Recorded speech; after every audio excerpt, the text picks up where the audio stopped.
All right, welcome back. Boy, we are getting down to the freaking wire.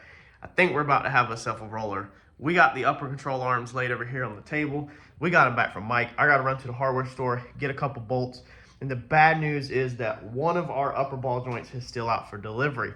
So me and Mike determined or figured out on the last mock-up, that the upper ball joints I ordered were not going to work again. So this time, all the thread was right. It was not the problem with the thread. These were the ones that we got so that we could change the angle of the upper control arm. However, this angle right here is not that great. So we can't get that. We need more angle than that. That's not enough. So we can't get the angle that we want out of these ball joints. So these are not going to work. So I had to order another set of the lowers. So we have our low friction ball joints. So we went over in the past. I'll show you them here in a second. So I had to order other ones. So we're going to have uppers, low friction, and lowers. Low friction, upper and lowers. But the uppers are not going to be adjustable on the height-wise. They'll just be standard low friction ball joints. So these are control arms, and they are freaking amazing, man. Shout out to Uncle Mike for putting these together. This is completely his design, one-off design. They're just absolutely phenomenal. As you can see, the ball joint cup is angled in there. So he's also put some anti-dive in the ball joint cup, and then I still have to get jam nuts on here also. So I'm gonna have to go get some jam nuts to put on them guys. We, like I said, need to get the bolts, put these together, but I'm gonna go ahead and paint these real fast first to get started. I guess I need to put some tape or something on the inside of the thread, maybe just some grease, and go ahead and get some paint put on these guys. That way they're done, because the uppers should be 100% done. We'll leave the lowers probably not painted, because I'm pretty sure that Uncle Mike said that we're going to go off of the lowers with the travel limiters. However, he said that we need to have the suspension 100% mocked up and together, sitting on the ground as a roller, before we determine exactly where we want to put my travel limiters at. So we'll leave the lowers unpainted, being we're going off the travel limiters off the lowers. So let's get these things painted up. That way we can get them installed here in an hour or so. Now for our threads for paint, we're literally just going to take some wheel bearing grease and put it all in here on the threads. This will make so that spray paint don't stick to it. And also, of course, it will lube it up for the installation of the ball joint, so that the ball joint threads don't get all mangled up. Try to not put spray paint up inside of here. If you get a bunch up in here, then you probably just want to go ahead and clean it out before you install it, because obviously a bunch of spray paint all over this grease can still also mess up the threads. But this will ensure that if we get any in there, it don't stick. And then we're just going to go ahead and put some in the ends, because they're going to need it anyway, and we don't really want to deal with paint sticking around the ends. All right, to paint these things, same paint as we used on the tree, the Rust-Oleum hammered black. It puts an amazing finish on it. Almost looks like it's powder coated. So we're gonna let these things dry in the sun and then get them on the car. I can go ahead and tell you that the one thing I don't like about this Rust-Oleum paint is this right there. I'm already finding what I don't like about it. So I just changed the line on this one.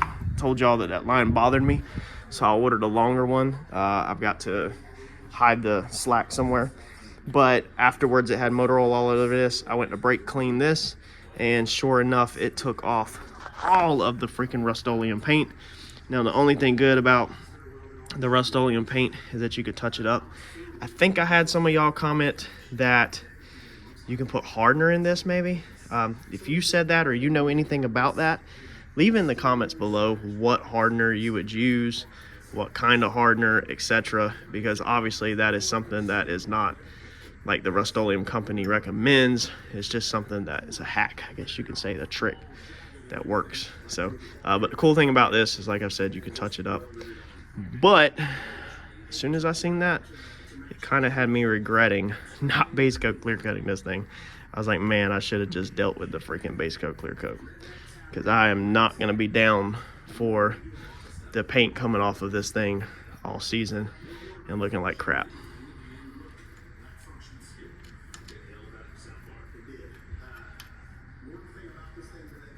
After paint and sticking them on here, now we're leaving all these bolts loose until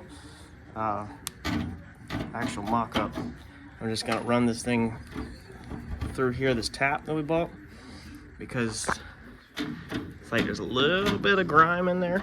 Mike's already tapped these and the ball joints have been in there, but it felt like there was a little bit of grime in there, so we're just gonna go ahead and chase them with this tap while we have it. Let's put some lube on it. So try to go ahead and show y'all real fast before we put all this together with the shock. It's a little harder. Ride height on this car originally was built, said it 100 times, was 0. So I pretty much got my bottom bar at 0 is 0.18. So that's the angle of the bottom ball joint. We went over this in a previous video of why the ball joint is indexed versus the arm is bent. We went over explaining the shock distances and the reason why manufacturers bend the bars, and how the bend of the bar has absolutely nothing to do with the geometry. That everything with the geometry is the ball joint cup. That's where the geometry plays a factor at, not the bend of the bar. The bend of the bar is there because of the shock. However, on this setup, we are running our shock up top on these arms. It's gonna mount through there. Now, when Uncle Mike built these, slide up here, I put 4 degrees of anti-dive into the upper control arms on the frame. He put opposite 4 degrees into the ball joint. So the ball joint, when this thing wants to flop around, we don't have the steering figured out yet, but when this thing is hooked up like it's supposed to be, like this, the ball joint cup is at the same angle as the spindle. So both of the ball joint cups are they run parallel with the spindle. It's the arms that have the 4 degrees of anti-dive. Now, anti-dive is put into it so when you get under hard braking, basically the spindle don't fold forward, and I think that's going to negative caster or camber or something. Anyway, long story short, so that spindle don't fold forward, and then you're kind of swirling all over the place. You kind of want the spindle to stay back a little bit or standing straight up. So that's why if you Google anti-dive, you kind of put build anti-dive into the car, just because stuff is going to flex. So we wanted the upper control arm, the bottom control arm angle, like I said, is at 0. We wanted the upper control arm angle to be up as high as we can get it, but where it didn't change the sweep. And I'm about to show you the sweep on this setup. The more up you get it like this, then the more it's going to change the sweep through the rotation. If you have longer control arms, then it's not going to change the sweep as much, but it's very challenging working with shorter uppers because the suspension wants to act funky. So that's why it took us so long to put together these control arms. I think it was about a month versus Mike's other stuff and this one, you know, fitting back and forth and getting all the ball joint angles right and everything.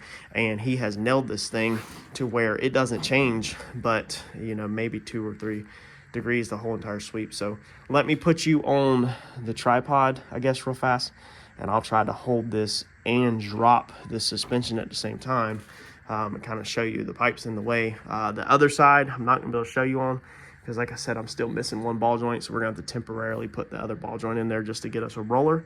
And then ball joints don't give us the full angle that this one gives. You can see that starting out, this one's already all the way over there. It is not, let me see if I can get a front shot.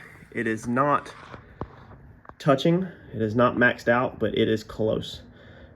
So we can go lower with the car and still not touch. We figured that in where we can lower the car a little bit more and still that shaft not touch the ball joint housing, because you don't want it to touch the ball joint housing, just like the lower down there is not touching the housing. So we figured in all that also with how much play we have. And on these are like dirt track ball joints. They just don't have, they look like they have angle, but when we put them on there and mocked up, we were surprised that they max out the what is it hitting? I think it's them collars hitting, whatever. Anyway, this one just, we couldn't get the angles out of it. We tried. I have them and we tried. We wanted them so we could change it.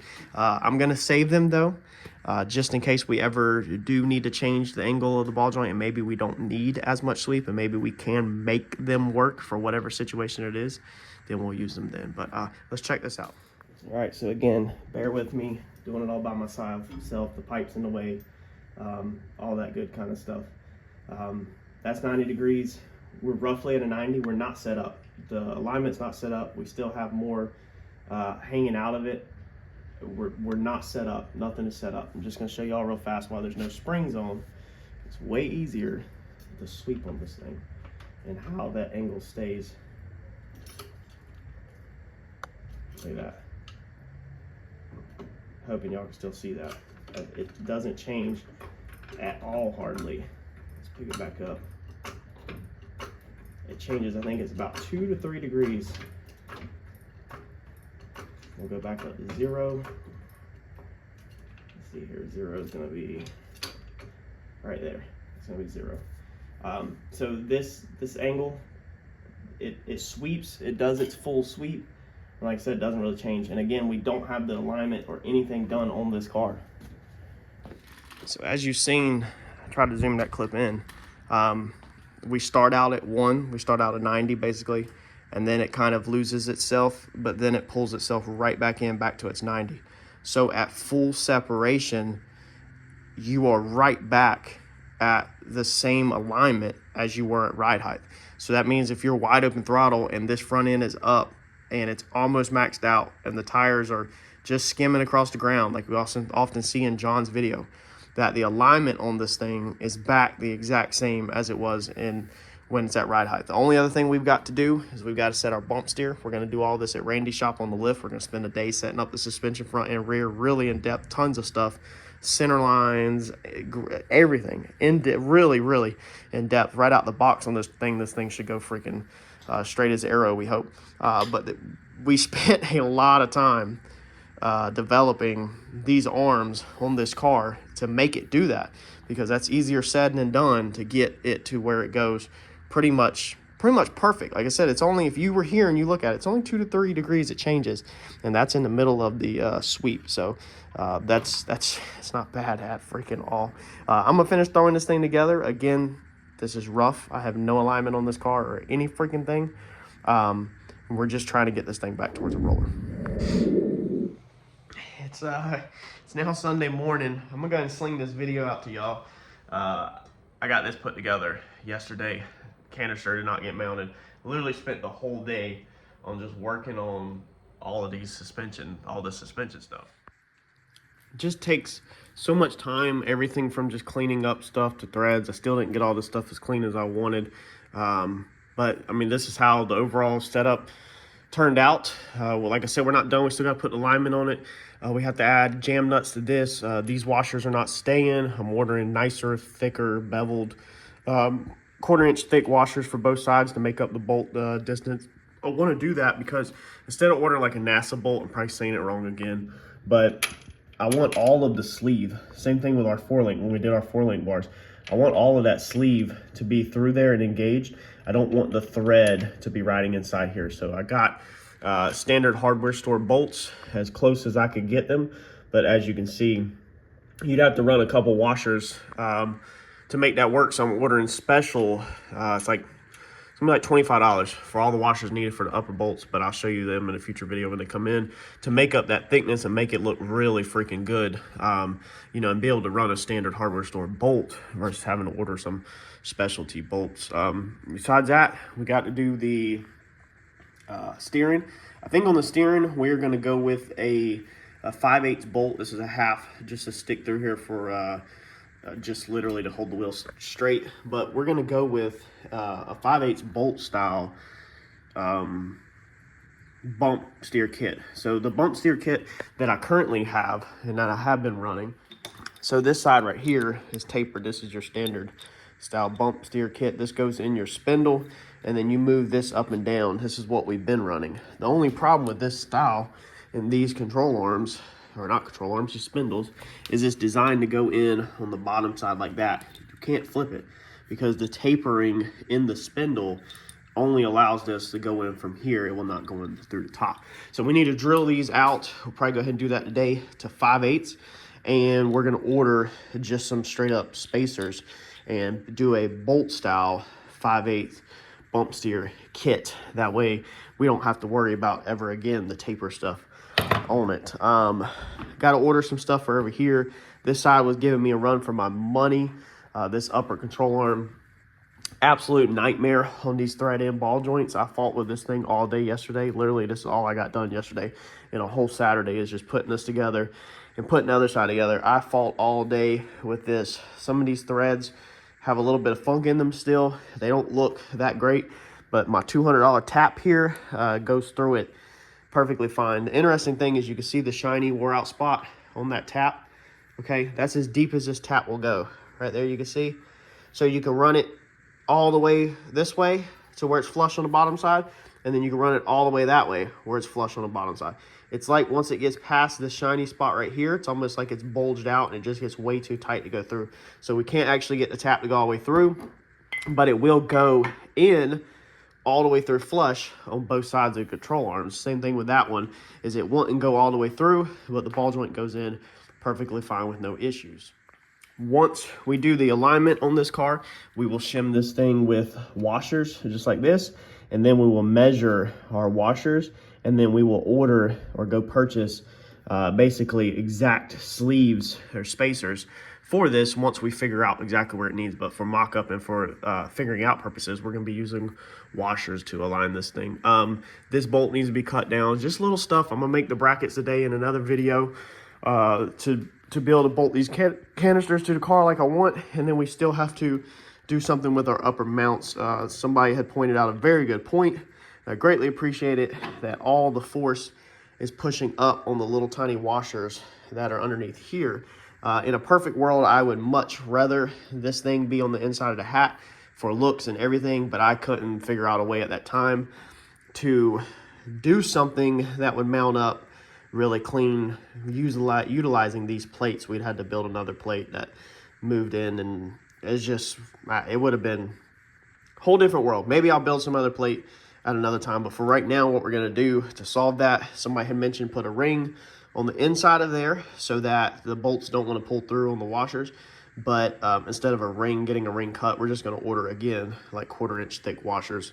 If you get a bigger thick washer, it's going to be exact same as a ring underneath there, and that should be, hopefully should be perfectly fine. But yes, in a perfect world, I'd much rather this thing be on the bottom. I'm kind of secretly hoping that when we go to sit this thing down at ride height, that it squats way too low and needs to be lifted. And if that's the case, then we can unbolt this, put this on the inside, and we would have a way better product. But we won't know that until this thing is sitting on its own weight and we see what the front end is looking like and what it's measuring like. So, but I figured I would just catch y'all, you know, close this video out with a complete front end on one side, and hopefully these control arm builds kind of give you an idea or some ideas on how you could possibly do, you know, a setup on your car, because this is completely custom one-off stuff that we made right here on the channel. So smash that like button for me. I'm gonna continue fighting these allergies. It's Sunday morning. I'm gonna dive into making more progress, get y'all this video out real fast, and start filming another one. Thanks, y'all.